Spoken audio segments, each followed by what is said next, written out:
been times throughout the course of the season where he's had a little tendency to constantly analyze the handling of the car, almost a little bit too much, as you see that battle 3 wide going through the turn. They've encouraged Bain to simplify his communication, even sometimes just drive it. Show us your muscle here, bud. We don't need to talk about it. Let's go here. You got the fastest thing here. Crew Chief Chad Norris constantly reminding Trevor, just focus on the car, hit your marks. You've got a car that's fast enough to get it done.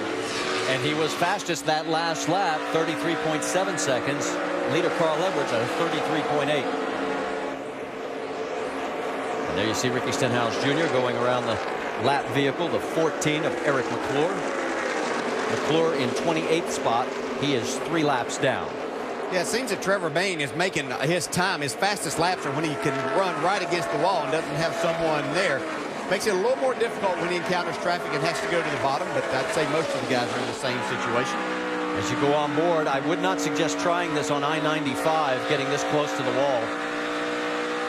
It's the major highway here in South Florida, up the East Coast.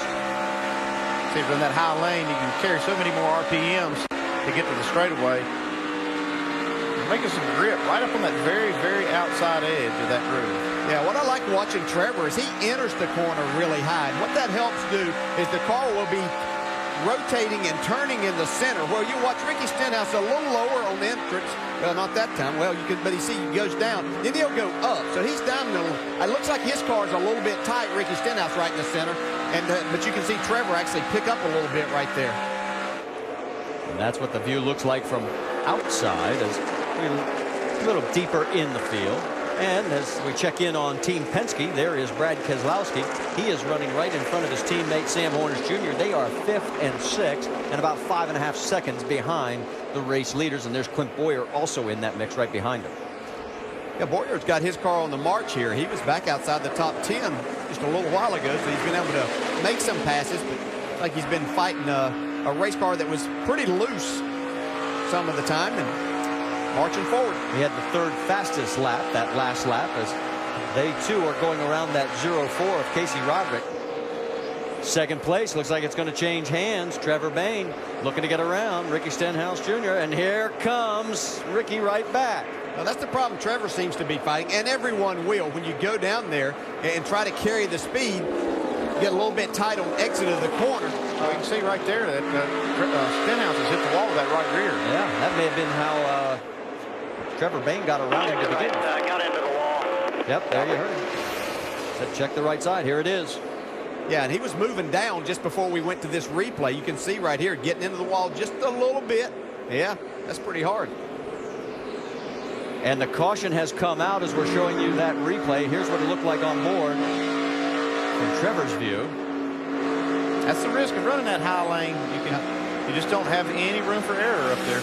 We talked about it tomorrow, what Tony Stewart and Carl Edwards will be facing. You know, it only takes a little bit of a slip. That's where you have to run. All right, let's show you exactly the reason for the caution. That's the 41 of Stanton Barrett. He is 33rd right now, 3 laps down, and that's the reason. Yeah, it's a little harder. And, of course, us just showing you that's where everybody's running. Don't know what kind of debris might have come off of that car, been right in the groove. And you can see the whole right side of the car with the damage there for Stanton. Take it easy, save the quarter panel, just come straight down pit road. We'll worry about the penalty later. And that's what he's doing, is he's on the access road making his way. Yeah, they're saying just come on the pit road, let's get it fixed, and there'll be a penalty for pitting too soon. Don't worry about that right now. So they'd be a little late to save the quarter panel. Maybe.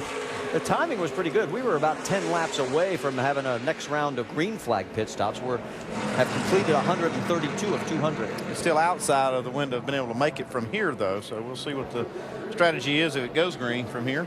Well, if you're Carl Edwards, do you want 2 or do you want 4? 4. Okay. 4. Yeah, I'd never even think about 2 on this slick racetrack. I'm sure somebody will prove me wrong. Not this time. Maybe that last stop. Yeah, that's the thing. You're going to see not that many laps to go, depending on how far they can go. If they have another caution flag or it goes green, you'll see maybe a little strategy. But not on this one. They'll all take 4 here. We'll wait to see how it all pans out as they make their way through turns 3 and 4 with Carl Edwards and his 1.6 second lead now evaporated. And pit road is open. Here they come. Let's send it down to Vince Welch first. With Trevor Bayne, he says we're going in the right direction, but I'm still a little free in and a little tight center off. So they're going to make a 4-tire change, air pressure adjustment on the front tires, and going down on the track bar. Also giving him a tear off to help that vision. Dave? Lower left, Ricky Stenhouse. The car a little bit tight, but the main focus now, that damage on the right side, just above the right rear and the right front fender. They want to make sure they don't split that right front fender when they bend it a little. Doc? Elliott Sadler, right upper corner, said the car needs a little bit of that right rear grip back, air pressure and track bar adjustment right rear. Now in front of him, Carl Edwards, they're not even going to think about 2 tires. Not taking any chances at all. No changes. 4 tires for Carl Edwards. Going to play it safe. He's got a cup title to win tomorrow, they said. And he makes it easily off pit road first. As you see, everybody, as Andy predicted, took 4 tires. The big gainer, Denny Hamlin, he moves up 2 spots. Eric Almirola drops 2. So we'll reset the field, let you know who the lucky dog was. It was Robert Richardson Jr. We come back to the Ford 300.